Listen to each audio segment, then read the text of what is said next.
कि शिव को रोज एक मुट्ठी चावल का भोग लगाने का नियम लिया है। महाराज श्री प्रश्न है किसी का, शिव जी को हर रोज मुट्ठी भर चावल का भोग लगाने का नियम लिया है, लेकिन एकादशी है तो क्या भोग लगा सकते हैं? मानसिक भोग लगा सकते हैं, बिल्कुल। क्रियात्मक न होगा। दोष निवृत्ति के लिए मन से केवल बैठ करके जैसे पुष्पमाल अर्पित आदि करते हैं, बिल्कुल बिल्कुल ऐसे मानसिक भाव कर सकते हैं आप, क्योंकि शास्त्रों में लिखा भी है देव भी एकादशी व्रत करते हैं। हाँ, आपका क्या कहना है? हाँ, देव भी करते हैं एकादशी व्रत, लेकिन पितर भी एकादशी व्रत करते हैं। जी। इसलिए एकादशी श्राद्ध नहीं किया जाता। यदि किसी का दिन है एकादशी तो एकादशी को श्राद्ध नहीं करते, एकादशी का श्राद्ध द्वादशी में करते हैं, क्योंकि पितृलोक में भी यहाँ तक कि भगवती लक्ष्मी भी अन्न नहीं खाती, लक्ष्मी भी व्रत करती हैं एकादशी का। इसलिए भगवान शंकर को, क्योंकि वैष्णव नाम यथा शंभु, भगवान शिव तो वैष्णव भगवान परम तो ही वैष्णव, है, साथ में वैष्णव भी है, भगवान भी है, वैष्णव भी है, लेकिन जय वो भी एकादशी व्रत का किया करते हैं। तो एकादशी को इसलिए चावल समर्पित नहीं करते। लेकिन ठाकुर जी को हम भोग लगा सकते हैं।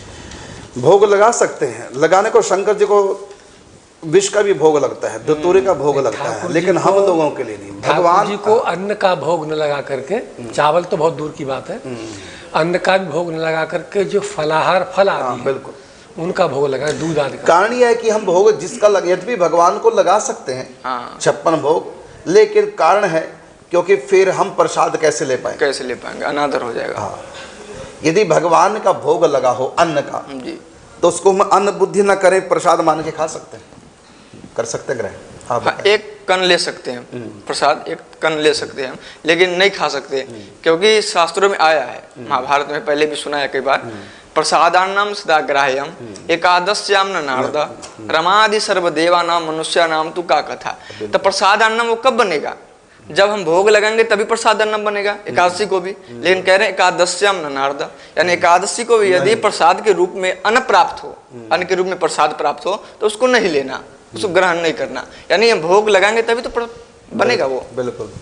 लेकिन यही है जो ठीक है, उनको भी एक दिन फलाहार का भोग लगे। भगवान को भोग लग सकता है, लेकिन हम अन्न ग्रहण नहीं करेंगे, चाहे वो प्रसाद भोग लग चुका है। ये महाभारत प्रमाण दिया। एक संस्मरण सुनाऊं महाराज, गुरुदेव भगवान उत्तरपीठ शंकराचार्य स्वामी माधवाश्रम जी महाराज, उनके सामने एक बार मैं बैठा था, तो किसी संत ने कहा कि भोलेनाथ को जब भांग का हम भोग लगाते हैं तो हम भी ले सकते, तो एकदम डांट के भगवान भोलेनाथ तो हिमालय की बर्फ में भी बैठ करके तपस्या की थी, सलियां मंगाओ बर्फ की, अभी वहाँ तो धतूरे का भोग लगता है, धतूरा खा ले, धतूरा खाओगे, वहाँ तो विष का भी भोग लग गया, तो विष ले। वो भांग से ठाकुर जी को भोलेनाथ को स्नान तो कराते थे, भोग लगाते थे, स्वयं कभी एक नहीं लगता। ये भगवान को अर्पण कर सकते, लेकिन हम नहीं। तो एकादशी को 56 भोग ठाकुर जी को लगा सकता है, लेकिन हम नहीं ग्रहण कर सकते। इसलिए फिर उस अन्न प्रसाद का क्या होगा, तिरस्कार न हो, इसलिए फलाहारी भोग लगा।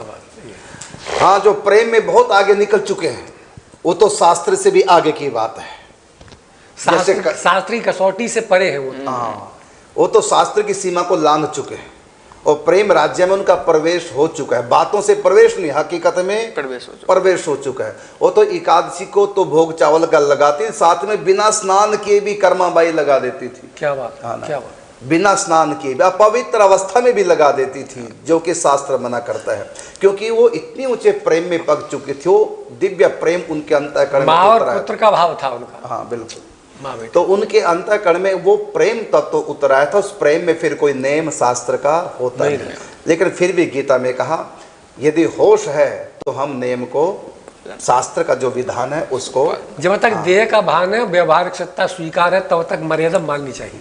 बिल्कुल। जब तक भावना उपजे तब लग करे ना भेद, जब लगी भावना उपजे तब लग करे ना भेद। कैसे दो है? प्रेम कुंज रस माधुरी, प्रेम कुंज रस माधुरी जहाँ न विधि निषेध, लेकिन जब लगी भावना उपजे तब लगी करे ना भेद।